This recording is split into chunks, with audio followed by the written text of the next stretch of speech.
Pemirsa, kondisi perekonomian Indonesia pada saat ini bisa dikatakan tengah dalam situasi yang sulit. Namun kita tetap harus optimis. Tetap optimis di masa krisis, itulah topik perbincangan kita di pagi hari ini pemirsa, tentunya dalam Cerdas 5 Menit. Dan bersama saya di studio Metro Manulife, saya telah ditemani oleh Bapak Firdaus Jelani, Kepala Eksekutif Pengawas Industri Non-Bank sekaligus anggota Dewan Komisioner dari Otoritas Jasa Keuangan. Selamat pagi Pak Firdaus. Selamat pagi Chandra. Pak Firdaus, ini membahas perekonomian Indonesia saat ini yang dikatakan sedang mengalami tantangan ini Pak ya.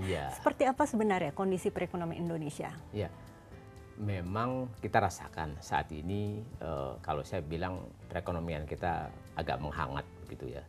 Namun kalau saya bandingkan dengan kejadian di 2008 atau lebih awal di 1998, suasana sekarang sebetulnya belum separah seperti yang kita alami di dua periode itu. Gitu. Jadi memang ada kehangatan karena bergeraknya mata uang US dollar, karena itu kan lebih banyak pengaruh globalnya, gitu kan, yang akhirnya juga berdampak kepada indeks harga di pasar saham ya, sehingga ini memang cukup katakanlah memberatkan perekonomian kita karena masih banyak sekali kita kebutuhan import kita untuk menghasilkan produk-produk ekspor. Oke, sebetulnya yang menjadi tolak ukur sebuah negara dikatakan sedang mengalami krisis itu yang seperti apa ya Pak? Ya, karena kalau kita lihat saat ini kan rupiah memang terjadi melemah. Itu bisa menjadi patokan, menjadi indikator bahwa negara sedang krisis atau bagaimana?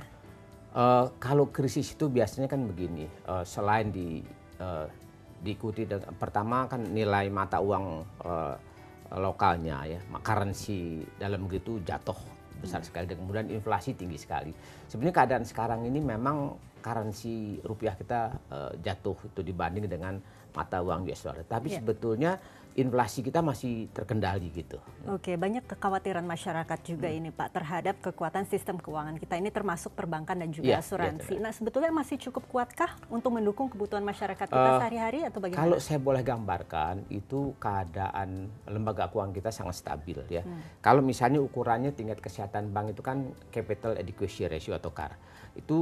Itu kan misalnya untuk dinyatakan sehat sebuah bank 8, katakan 8% CAR-nya. Sekarang perbankan kita itu CAR-nya rata-rata secara industri ada sekitar 17-18%. Likuiditas sangat bagus. Demikian pula di industri asuransi misalnya, kalau ukurannya adalah RBC-nya harusnya 120%, tetapi kalau kita lihat rata-rata sekarang, asuransi umum itu rata-rata itu masih 250% RBC-nya. Kemudian asuransi jiwa lebih besar lagi 500%. Ini menunjukkan memang industri keuangan kita, apakah perbankan, asuransi, dana pensiun, perusahaan PN masih sangat kuat dan masih stabil. Oke, barangkali bisa diberikan tips bagi pemirsa di rumah ini kiranya Pak Firdaus, bagaimana menyikapi kondisi perekonomian Indonesia saat ini? Artinya tentunya memang ya kita harus tetap waspada, tetapi pada masyarakat tentunya tidak usah panik dengan situasi seperti sekarang ini.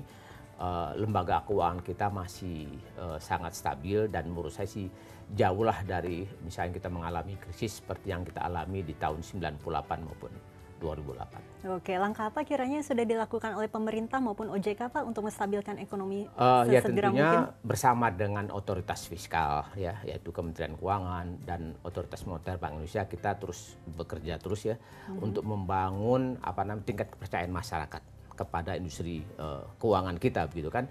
Kita terus melakukan katakanlah kita simulasi gitu, misalnya kalau keadaan dolar sekian bagaimana, indeks harga saham gabungan kalau turun sekian bagaimana. Itu dari simulasi yang kita lakukan, rasanya kita masih tetap optimis keadaan industri kita masih bagus. Dan kita juga banyak mengeluarkan kebijakan ya, Kementerian Keuangan juga mengeluarkan kebijakan, kemudian OJK mengeluarkan kebijakan, Bank Indonesia juga mengeluarkan kebijakan untuk mempermudah dan mendorong industri ini tetap tumbuh. Baiklah Pak Firdaus Jelani, terima kasih banyak telah hadir bersama kami di studio Metro Manulife. Dan pemirsa, demikianlah Cerdas 5 Menit, Cerdas Finansial untuk episode kali ini. Saya Chandra Dewi, terima kasih atas perhatiannya. Sampai jumpa. Dipersembahkan oleh